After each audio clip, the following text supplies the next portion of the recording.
इस क्वेश्चन का सॉल्यूशन देखते हैं। इसमें जो है ये टास्क परफॉर्म कराने हैं। सबसे पहले तो एक इंटीजर इनपुट लेना है यूज़र से, और स्क्रीन पर हमें बता रखा है कि इस तरीके से आना चाहिए। ठीक है, तो ये कैसे आएगा, हम सिंपल प्रिंटफ लिख देते हैं, प्रिंटफ, और यहाँ पर लिख देते हैं नंबर इक्वल टू, मैंने शॉर्ट में लिखा है, पूरा नहीं लिखा। इसके आगे कर्सर चाहिए तो स्कैनफ,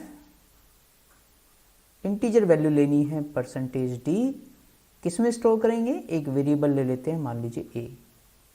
तो एक वेरिएबल लेना भी पड़ेगा, मैंने ले लिया इंट a। ठीक है, तो जो भी वैल्यू यूजर डालेगा वो इसमें चली जाएगी।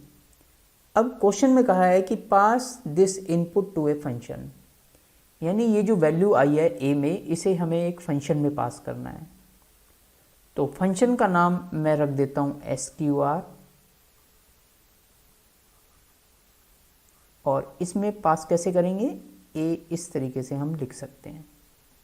ठीक है, इसके बाद क्या कह रहा है, the function calculate the square of the input, यानी ये जो फंक्शन बनेगा ये इसका स्क्वायर कैलकुलेट करेगा और फिर वापस यहीं पे रिटर्न करेगा।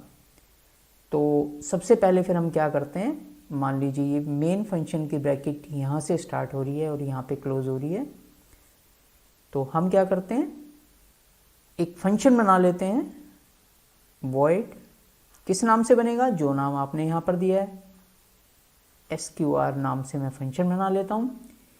कितने वेरिएबल पास होकर के आ रहे हैं, एक, यानी एक वैल्यू आएगी, तो यहाँ पर भी एक वेरिएबल लेना पड़ेगा, इंट b c या a भी ले सकते हैं। ठीक है, क्योंकि ये वेरिएबल इस ब्रैकेट से बाहर नहीं आएगा, बस इसकी वैल्यू आ रही होगी, तो जो भी वैल्यू आएगी वो b में आकर के स्टोर हो जाएगी। अब हमें क्या करना है, हमें इसका स्क्वायर कैलकुलेट करना है। हमें पता है स्क्वायर कैसे कैलकुलेट करते हैं, इंट c इक्वल टू, मैंने कोई वेरिएबल ले लिया, b इंटू बी, यानी b को b से मल्टीप्लाई कर दूंगा तो मेरे पास स्क्वायर आ जाएगा, और इसे रिटर्न भी करना है तो मैंने यहाँ से लिख दिया रिटर्न c। अब जैसे ही मैं लिखता हूँ यहाँ पे रिटर्न c, तो इसका मतलब मुझे यहाँ पर भी चेंज करना पड़ेगा। ठीक है, क्योंकि अगर कुछ रिटर्न नहीं कर रहा तो वॉइड लिखेंगे, लेकिन अब कर रहा है, क्या कर रहा है, c नहीं, c की वैल्यू, और c की वैल्यू किस टाइप की होगी, इंटीजर टाइप की। तो जिस टाइप की वैल्यू यहाँ से रिटर्न होगी वही टाइप आपको यहाँ पर देना होता है, यानी अब वॉइड की जगह आ जाएगा इंट। अब जब ये फंक्शन कॉल होगा, ये वैल्यू पास होकर के यहाँ पे जाएगी, ये कैलकुलेशन होगी, c में स्टोर होगी, c की वैल्यू रिटर्न होगी, रिटर्न होकर के वापस यहीं पे ये आपको देगा।